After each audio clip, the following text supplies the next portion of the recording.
चलिए dear all student, मैं अभी आप लोगों को बताता हूं कि मराठों के अधीन बस्तर कैसे आया। बस जो बताऊंगा अच्छे से शिद्दत से आप लोगों को क्या करना है, रिवीजन करना है। ये चीज़ बहुत काम आएगा और इस पर अपन बात करते हैं। देखिए चलिए स्टार्ट करते हैं, ठीक है।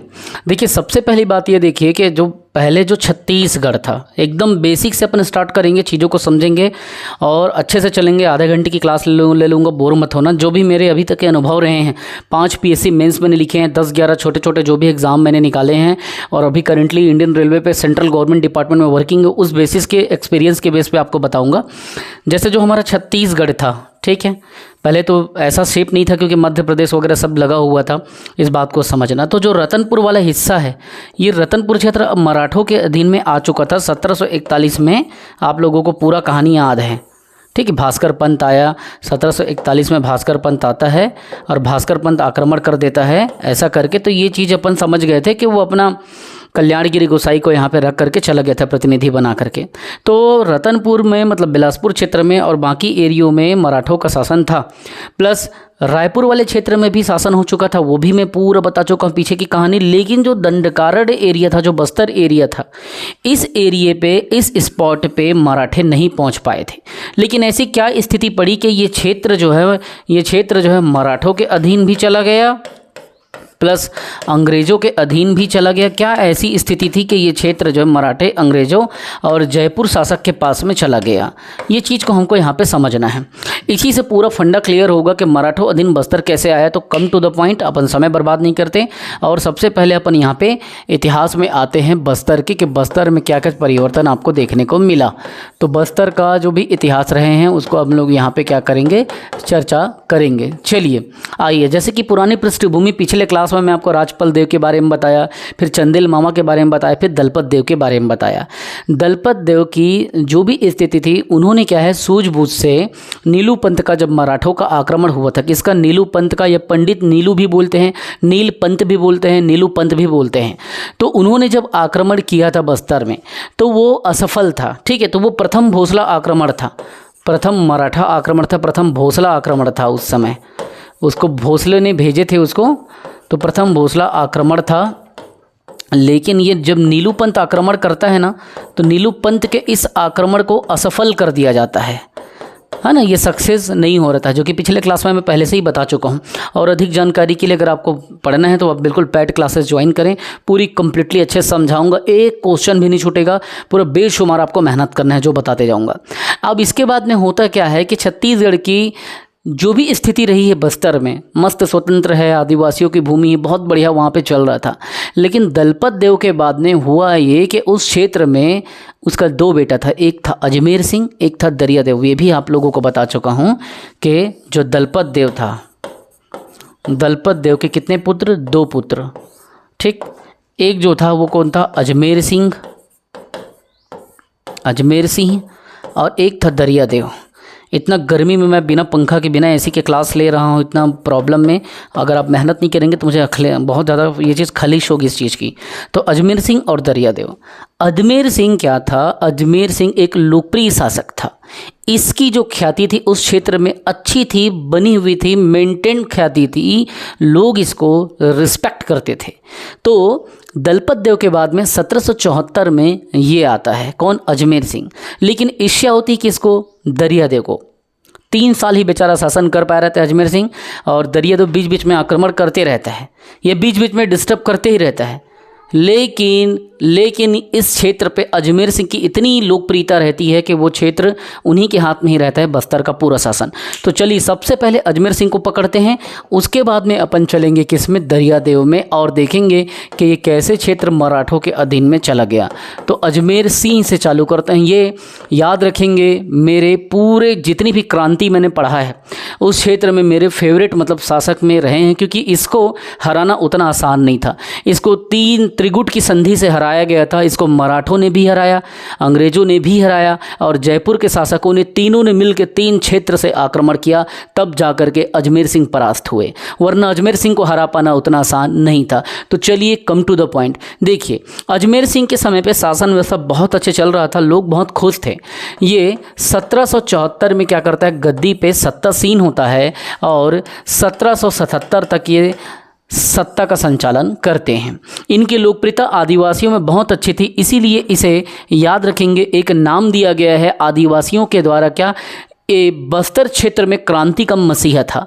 जब वहाँ शोषण बढ़ते गया तो इन्होंने ही हर चीज़ के लिए आवाज़ उठाया था। तो इसीलिए बस्तर क्षेत्र में अगर आपको पूछे कि क्रांति का मसीहा कौन है, तो क्रांति का मसीहा में आप इसका नाम लेंगे। याद रखें, मैं यूँ ही नहीं बता रहा हूँ, इतने वर्षों की जो मेहनत है, इतने वर्षों का जो अनुभव है, इतने मेंस मैंने जो लिखा, इतना पढ़ा, इतने अच्छे दोस्तों से सीखा, इतने गुरुओं से सीखा, वो सब का मैं यहाँ पे निचोड़ आपको समझा रहा हूँ।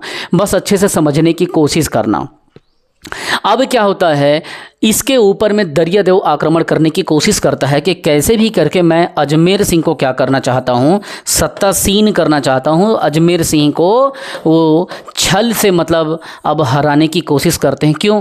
क्योंकि अब वो ताकत से और लोकप्रियता से तो जीत नहीं पाए, तो छल से कैसे परास्त करूँ वो सोचने लगा। ठीक है, तो छल से कैसे परास्त करूं, ये उनके दिमाग में डेली चलते रहता था कि अजमेर सिंह को कैसे हराऊं, किसके द्वारा, तो दरियादेव के द्वारा। अब इसके समय की एक बात याद रखना, इसी के शासनकाल में दोनों के बीच में भीषण सत्ता का संघर्ष हो जाता है। ठीक है, 74 में गद्दी पे बैठता है, उसके बाद से डेली अनबन बने रहता है। अब होता है यहाँ पे संघर्ष। संघर्ष जब होता है, इसमें पहला जो संघर्ष होता है, दोनों के बीच में युद्ध जो होता है या दोनों के बीच में मतलब मनमुटाव होते रहता है, उस समय पे लोकप्रियता के कारण, क्योंकि एक अच्छा शासक था, लोकप्रियता के कारण होता क्या है, जो आदिवासी समूह था, जानते हो आदिवासी जो होते हैं कैसे होते हैं, सच्चे लोगों का साथ देने वाले होते हैं। और जंगल के वासी जो थे, इन्होंने क्या किया, जंगल के वासियों ने इसका साथ दिया अजमेर सिंह का। अतः अजमेर सिंह क्या होता है, ये बहुत अच्छे तरीके से उससे मजबूत स्थिति में रहता है, उसको हरा देता है। तो अजमेर सिंह यहाँ पे क्या होता है, एक दावेदारी के साथ में अब शासन को चलाते रहता है। ठीक है, अजमेर सिंह की बहुत अच्छे से दावेदारी चलती रहती है। अब ये बोलता है मेरा काम तो ऐसे नहीं बनेगा, मेरा काम तो ऐसे में नहीं बनेगा, मैं क्या ऐसा दिमाग लगाऊँ कि मैं अजमेर सिंह को हरा दूँ और अजमेर सिंह को परास्त करके गद्दी को मैं क्या करूँ, छीन लूँ। तो वो क्या करता है पता है, वो चले जाता है मदद मांगने के लिए, और मदद मांगने के लिए चाहता है किसके पास में, तो उस समय जाता है ब्रिटिश अधिकारी मराठे और जयपुर के नरसों के बीच में। तो अब वो क्या करेगा, वहाँ पे चला जाएगा। ठीक है, और उसके बाद में आक्रमण तीनों तरीके से उसको घेरा जाता है। ठीक है, एकदम अच्छे तरीके से ना। अभी तक बस्तर जो है काकतियों के अंतर्गत आ रहा था। बस्तर किसके अंदर में था, जो बस्तर था काकतियों के अंदर में। जो काकतीय जो साम्राज्य था उसी के मतलब उसी के अंदर में, उसी के सानिध्य में मतलब शासन यहाँ पे होता था। अब क्या होगा, अब ये अजमेर सिंह की प्रबलता को देख करके ना कांप जाता है, डर जाता है। फिर ये भाई साहब क्या करता है, एकदम दिमाग से समझो। अब अजमेर सिंह की दावेदारी से ये परेशान हो जाता है कि अजमेर सिंह तो यार सब लोकल आदिवासी उसके साथ हैं। तो ये क्या करता है, 1774 में एक विद्रोह होता है जिसे कहा जाता है हलबा विद्रोह। ध्यान से सुनना, एकदम बारीकी से सुनना, इतना इजीली तरीके से कोई समझा भी नहीं पाएगा, ना आपके ऊपर कोई इतना मेहनत करेगा, और आप ही को मेहनत करना है हर जगह। तो 1774 में यहाँ पे होता है हलबा विद्रोह। 1774 में जो हलबा विद्रोह होता है ना, ये बस्तर का प्रथम जनजातीय विद्रोह होता है। और याद रखेंगे आप, ये अजमेर सिंह के नेतृत्व में होता है, अजमेर सिंह के नेतृत्व में। ठीक है, पूरा आदिवासी जो होते हैं इनके साथ में होते हैं, और ये अजमेर सिंह के नेतृत्व में होता है। और ये बस्तर का क्या था, तो प्रथम विद्रोह था, बस्तर का पहला जनजातीय विद्रोह, जनजातीय समाज का विद्रोह। मतलब अगर आपको पूछे बस्तर का प्रथम जनजातीय विद्रोह कौन था, तब आप इसी को लेना, बस्तर का प्रथम जनजातीय ये विद्रोह था, जिसमें जनजातियों के आत्मरक्षा के साथ साथ सम्मान के लिए, अपने शासक के सम्मान के लिए, अर्थात अजमेर सिंह के सम्मान के लिए ये विद्रोह को 1774 में अजमेर सिंह के नेतृत्व में क्या हुआ, लड़ा गया। Is that clear? अब देखिए आगे की बातों को समझना है, आपको एकदम बारीकी से समझना है, हड़बड़ाना कहीं पे नहीं है, हड़बड़ाओगे तो आप गलत कर जाओगे। ठीक है, तो आगे समझो। अब होता क्या है, अब लड़ना है क्या, 1774 का अब हलबा विद्रोह। अब इसमें एक जो पूरा बस्तर का जो परत था, समझ लो छत्तीसगढ़ का दक्षिण वाला जो एरिया था, ठीक है, उसको 3 तरीके से घेर लिया जाता है। एक जो एरिया से अटैक किया जाता है अंग्रेज़ों के द्वारा किया जाता है, और एक जो अटैक किया जाता है बस्तर पे, ठीक है, समझना बात को, उत्तर क्षेत्र पे, मतलब जो बस्तर था, बस्तर के ऊपर वाले भाग से वो यहाँ पे मराठों के द्वारा आक्रमण किया जाता है, और एक क्षेत्र से जयपुर नरेश के द्वारा आक्रमण किया जाता है, जयपुर नरेश इनके द्वारा। अर्थात अब बस्तर पे क्या होगा, 1774 का जो हलबा का विद्रोह हो रहा है, इसमें अजमेर सिंह पहले दरियादेव को कमज़ोर कर देता है, लेकिन अब दरियादेव जाता है इनसे मदद मांगने। तो दरियादेव जब मदद मांगता है तो दरियादेव, याद रखना, दरियादेव यहाँ पे क्या करता है, बस्तर के इज्जत का, बस्तर के स्वाभिमान का सौदा कर देता है। दरियादेव ने संधि किया, क्या किया, संधि किया। अब दरियादेव ने संधि कर लिया 3 शासकों से, और तीनों को अलग अलग क्षेत्र देने की बात किया, ठीक है, एकदम आराम से समझो। बोलता है कि अब युद्ध में मेरा साथ दो, और किसको हरा दो, तो आप अजमेर सिंह को हरा दो, मैं आपको बस्तर क्षेत्र दूंगा। तो अब यहाँ पे 2 बातें याद रखना, स्वतंत्र काकतीय राजा की जब बात आए तब आप किसको लोगे, अजमेर को, लेकिन मराठा अधीन राज्य करने वाले शासक तब यहाँ से दरियादेव को लोगे। समझ रहे हो, ये विद्रोह जब हुआ ना, तो इस विद्रोह की असफलता के बाद काकती वंश का मराठा शासन के अधीन ही आना सबसे बड़ी एक दिक्कत थी, क्योंकि हलवा विद्रोह में पहले तो वो जीता। जब 1774 में हलवा विद्रोह हुआ तो वो चीज़ क्या हुआ, अजमेर सिंह का पड़ा भारी था, लेकिन वो चला गया ये तीनों से मदद लेने। तो 3 लोगों से बोला कि तुम 3 क्षेत्रों से आक्रमण करो और तुम तीनों मेरा मदद करो, तब जाके बस्तर जो क्षेत्र है, बस्तर जो राज्य है, वो आपको मैं अपने तरीके से क्या करूँगा, एक गिफ्ट स्वरूप दूंगा। क्लियर हो गया। तो बस्तर का प्रथम जनजातीय विद्रोह किसके नेतृत्व में हुआ, अजमेर सिंह के नेतृत्व में। अगर बोला जाए कि किसके किसके बीच हुआ, तो अजमेर सिंह और दरियादेव के बीच में। पहले में सत्ता अजमेर सिंह का भारी रहा, लेकिन बाद में पड़ा इसका भारी पड़ गया, क्योंकि इसने छल किया और संधि कर लिया तीनों से। और इस तरीके से देखा जाए तो यहाँ पे जो हलवा विद्रोह होता है, ठीक है, इसमें जो हलवा होता है उसको तीनों तरफ से आक्रमण किया जाता है। अब यहाँ पे it should be noted, please note it to all of the student. अब यहाँ पे क्या होगा पता है आप लोगों को, यहाँ पे ये होगा कि जितनी भी हलवा जनजाति उसके पक्ष में थी, सबको बहुत बर्बरता से हलवा लोगों को यहाँ पे काटा जाता है।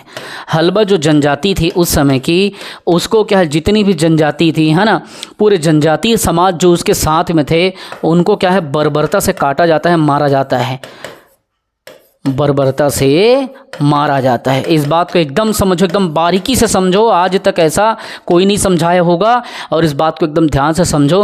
तो पूरा हलवा का यहाँ पे नाश हो जाता है, केवल एक ही हलवा बस बचता है इसमें। कितने, सिर्फ एक ही हलवा बस बचता है। तो यहाँ पे ध्यान रखना, ये पहला बात ये था।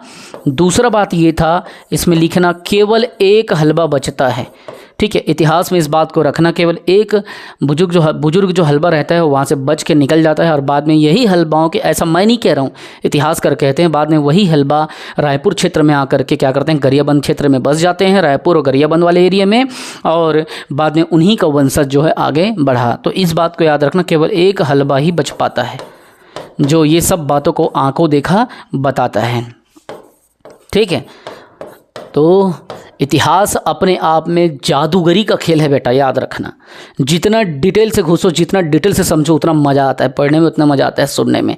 तो पूरे हलवाओं को बर्बरता से काटा जाता है इसी 1774 के हलवा विद्रोह में, ठीक। अब यहाँ पे स्थिति ऐसे आती है, तीसरा बिंदु, के अजमेर सिंह वीर गति को प्राप्त होता है। आंसू आ रहे हैं मन में, क्या करूँ, बहुत डिटेल में पढ़ा हूँ ना। अजमेर सिंह क्या होता है, वीर गति को प्राप्त होता है, शहीद हो जाता है, ठीक है। अजमेर सिंह क्या, शहीद। अब पूरी तरीके से बस्तर का क्या हो गया, अब बस्तर एक करद राज्य बनेगा। जो बस्तर था, वो बस्तर रियासत, इतना नाम जो चलता था, वो अब इन लोगों के अधीन आएगा। किन के अधीन आएगा, तो एक तो आएगा अंग्रेज़ों के अधीन, पहला बात। ठीक, दूसरा आएगा मराठों के अधीन आ जाएगा और तीसरा आएगा जयपुर शासकों का। तो ये कैसे आएगा, जैसे युद्ध खत्म होता है उसके बाद में क्या होता है, एक संधि होती है जिसे मैं आपको बताऊंगा। दरियादेव ने अपने भाई के विरुद्ध, ठीक है, अपने ही भाई के विरुद्ध क्या किया, षड्यंत्र रचा, किसके लिए, सत्ता को प्राप्त करने के लिए। तो जयपुर नरेश का क्या नाम था जिसने उसका मदद किया, विक्रमदेव। ठीक है, इसको याद रखना, विक्रमदेव। पूछा जाता है कि विक्रमदेव किसका नाम था, तो याद रखना जयपुर नरेश जो था वो था विक्रमदेव। इन्होंने ही इनके साथ मिलकर के क्या किया था, अत्याचार किया था।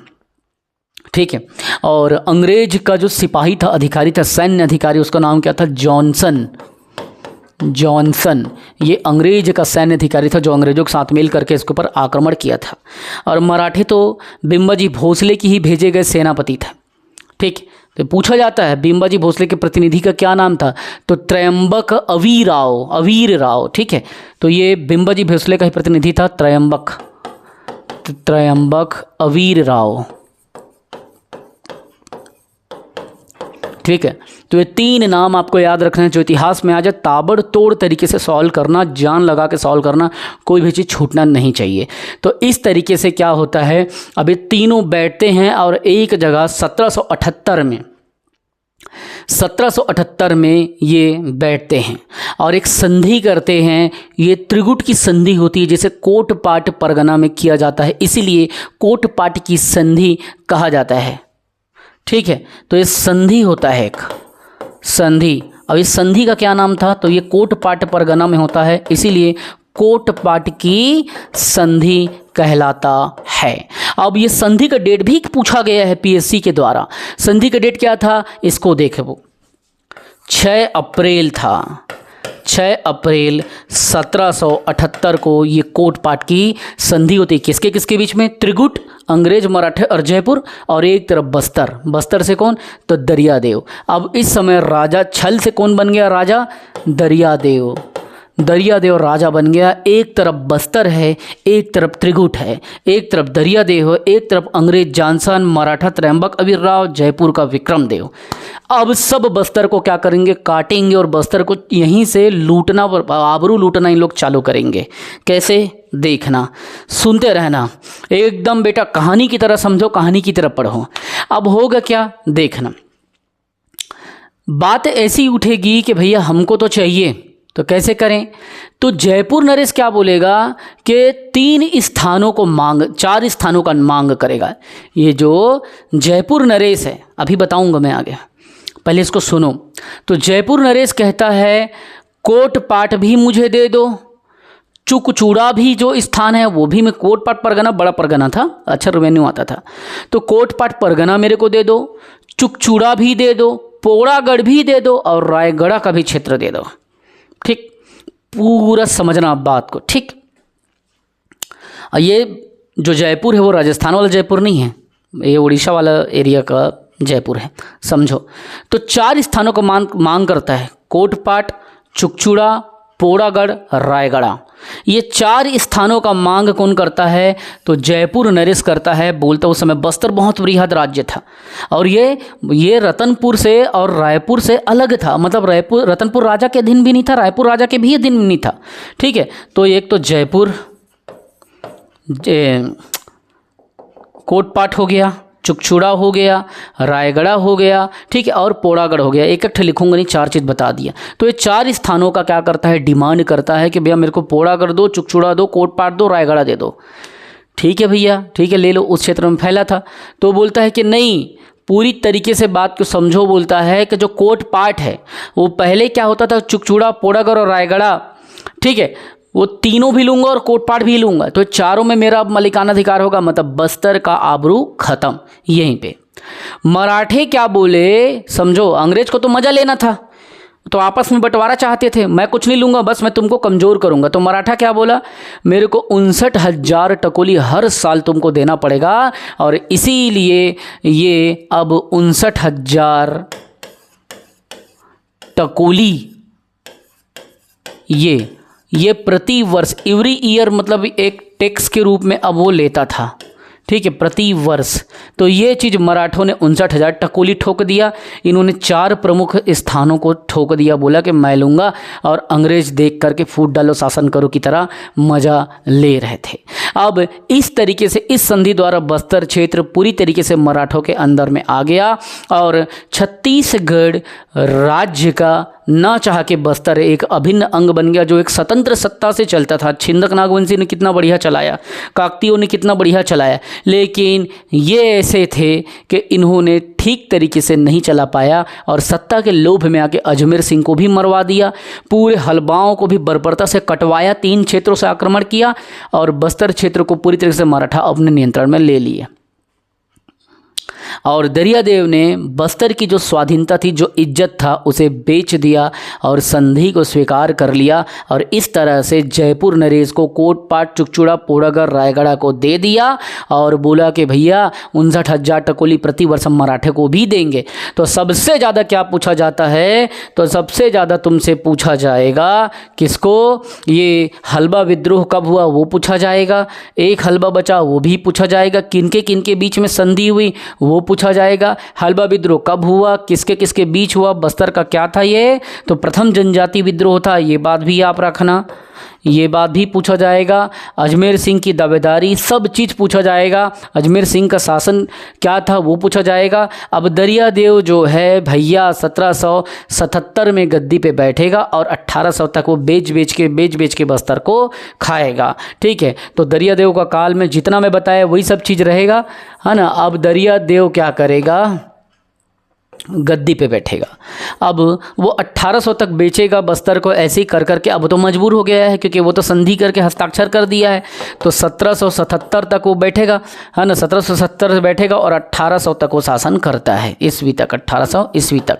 चल के हलबा विद्रोह कब हुआ था, तो 1774 से 1777, ये पूरा हलबाओं का युद्ध था जिसमें पूरे एक एक करके जो आदिवासी उसकी सपोर्ट करते थे उसको मार दिए गए। तो इस तरीके से अगर डियर ऑल स्टूडेंट, अगर आपको मेरा पढ़ाने का टेक्निक पसंद आया होगा, मेरा समझाने का टेक्निक समझ आया होगा, बस्तर के इतिहास को जिस तरीके से मैंने एक्सप्लेन किया, अगर आपको वो समझ आया होगा, तो आप अगर पेड कोर्स ख़रीदना चाहते हैं तो आप क्या करें, डिस्क्रिप्शन में मेरा नंबर है, आप वहाँ से नंबर ले लें। जो स्टूडेंट मुझसे पढ़ रहे हैं वो इतना बस करें कि आप अपने अगल बगल में क्वालिटी क्लास मिलता है ये चीज़ स्प्रेड करें, प्रचार करें, बताएं, ताकि कम फीस में बच्चों को क्वालिटी एजुकेशन मिल सके और अपने तरीके से मैं पूरा जी जान लगा के उसकी मदद कर सकूं। वो चीज़ को भी मैं चाहता हूं कि ये सारा चीज़ जो क्वालिटी क्लास में आपको बता रहा हूं वो सब चीज़ मतलब पता रहे उनको, वो सब चीज़ उनके जहन में रहे, ये चीज़ें उनको पता रहे।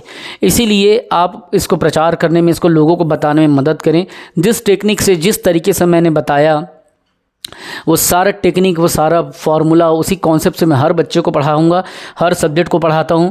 अगर कोई बच्चा मुझसे पेड कोर्स लेना चाहता है तो वो बच्चा डिस्क्रिप्शन में मेरे डिटेल दे करके सबसे पहले एप्लीकेशन को डाउनलोड करे, वहाँ से कोर्स ख़रीद लें। या अगर बच्चा मुझसे बात करना चाहता है तो वो मुझसे बात करके पूरा क्या करे, अपना डाउट क्लियर कर लें। अगर किसी भी प्रकार का अगर आपको डाउट है तो आप मुझे क्या करें, इस नंबर पे कॉल कर लें। क्या है नंबर, 957520 और 4321 गूगल प्ले स्टोर में आपको क्या करना है, माधव पहल एकेडमी करके लिखना है। कृष्ण भगवान का एक छोटा सा लोगो आएगा, आप वहाँ पे माधव पहल एकेडमी करके आप जब सर्च करेंगे ना तो आपको हमारा ऐप मिल जाएगा, ऐसे गोल राउंड शेप में है, जिसमें यहाँ पे माधव पहल एकेडमी लिखा रहेगा और भगवान कृष्ण का यहाँ पे फ़ोटो रहेगा, है ना। और आप देख करके उसको डाउनलोड कर लेना, भगवान कृष्ण का फोटो रहेगा। कोई भी डाउट के लिए, किसी भी प्रकार के संशय के लिए, किसी प्रकार के जानकारी के लिए, पेड कोर्स के लिए इस नंबर पे कॉल करना, 9575204321। ठीक है, और जिस तरीके से बेहतरीन तरीके से जितने अनुभव, जितने एक्सपीरियंसेस मेरे रहे हैं, 5 PSC मेंस जो मैंने लिखा है वो सारा मेंस आपको इस क्लास में पूरा अनुभव आपको मिलेगा। ठीक है, बस अपना जान लगाएं और पीछे ना हटें। जो परिश्रम करेगा वही आगे बढ़ेगा बेटा।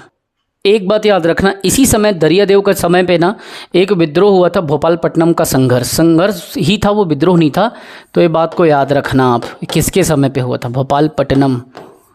भोपालपट्टनम का संघर्ष भी बोलते हैं, विद्रोह भी बोलते हैं, मेन इसका नाम लेकिन संघर्ष के नाम से जाना जाता है। तो ये कब हुआ था, 1795 में भोपालपट्टनम का संघर्ष हुआ था। क्या हुआ था इसमें, मिस्टर ब्लंट जो है बस्तर आना चाहते थे। ठीक है, तो उसका आदिवासियों ने विरोध किया था कि किसी अंग्रेज अधिकारी को हम आते हुए नहीं देखना चाहते थे, अतः इसीलिए आगमन ना हो और भी अत्याचार इत्यादि ना हो करके ब्लंट को फिर विवश होना पड़ा था, मिस्टर जेटी ब्लंट। और मिस्टर जेटी ब्लंट को क्या हुआ, वापस जाना पड़ गया था।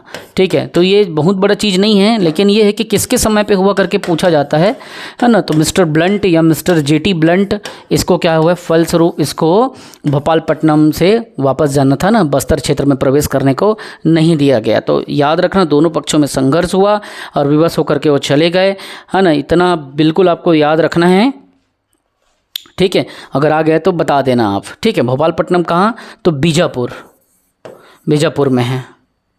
तो ये बीजापुर से क्या चाहते थे, बीजापुर के रास्ते होते हुए बस्तर में आना चाहते थे, ये बस्तर प्रवेश करना चाहते थे। ठीक है, तो ये चीज़ संभव नहीं हो पाया था। तो बस भोपालपट्टनम का संघर्ष यही था, एक्स्ट्रा कुछ नहीं था। जो जो चीज़ें बताया हूँ बेटा, बस आप इस नंबर पे कॉल करो, अपने पसंद का कोर्स लो और बेइंतहा बेशुमार एकदम प्लानिंग के साथ तैयारी करो। जो जो बताऊँगा उसको छोड़ना नहीं, एक्स्ट्रा कुछ पढ़ना नहीं, बस उसको रिविज़न करना। जय हिंद, वंदे मातरम।